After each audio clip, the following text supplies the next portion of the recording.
Ayan guys, dito tayo ngayon guys sa Lunita. May simbahan na. Sa Lunita, no? Dito sa Maynila.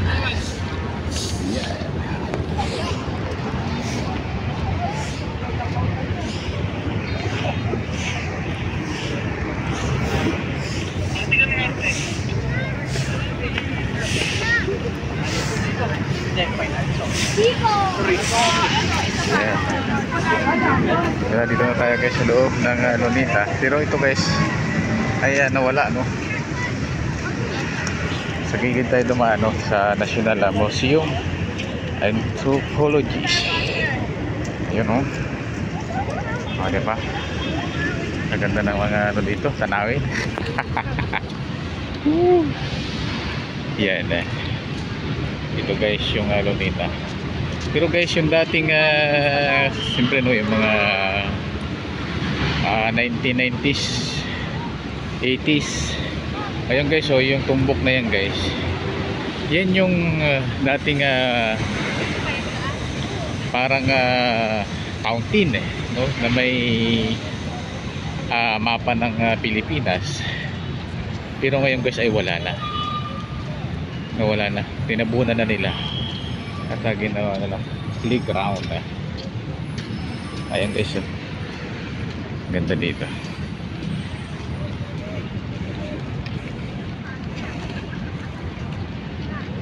At ito guys yung sinasabi nilang sa building na nakakasira daw, no, sa area ng Lunita. Ipapakita natin ang maganda-ganda, no?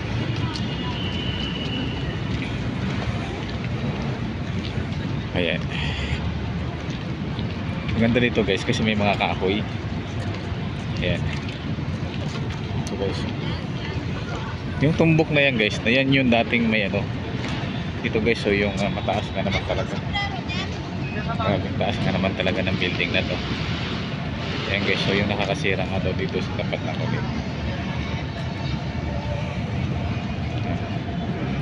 At maganda na rin no? Sa ngayon at ito yung National Museum ng mga langga dito sa Lunita. Maganda na rin ang view. Meron dito. Ayan. Ito yung ayan, binago na rin, no? Parang ino na rin nila to, renovation. Kaso hindi na tayo dyan pupunta sa museum, no?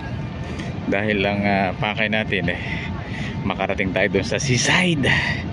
Ayan, excited ako makarating sa seaside. Ayun yung ating ano kasama, ayun, no? Yung huling-huli, huling-huli may kinukuha sa bag. Ano kaya yun? Antayin na lang natin. Antayin na lang natin sila dito sa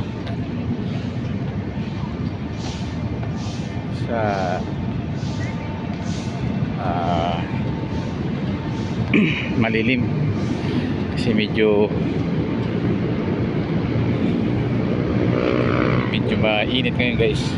Umulan, totally basa yung ano guys, basa itong basa, no, haulan lang kasi. Pero dahil babago-bago ang klima, medyo mainit ngayon, ano, mga langga. Ang hindi na lang dito excited guys, no, dapat din nila winala yung dating ano nga doon, no, fountain, parang fountain, no, na nandoon yung mapa ng buong Pilipinas ng mga pulo-pulo. Ay wala na, yun lang ang hindi na-maintain ng Metro Manila. Kung naman kitang kita, grabing laki, no, grabing tangkad. Kaso wala silang magawa, no, dahil sinasabi ng uunlad itong Pilipinas. At sino ito mga langga? Oh, ayan, oh, Bahag. At maraming salamat sa inyong panonood. God bless to all mga kapinoy. MRT ay LRT ito guys, hindi ito yung tunay na LRT, Metro Manila.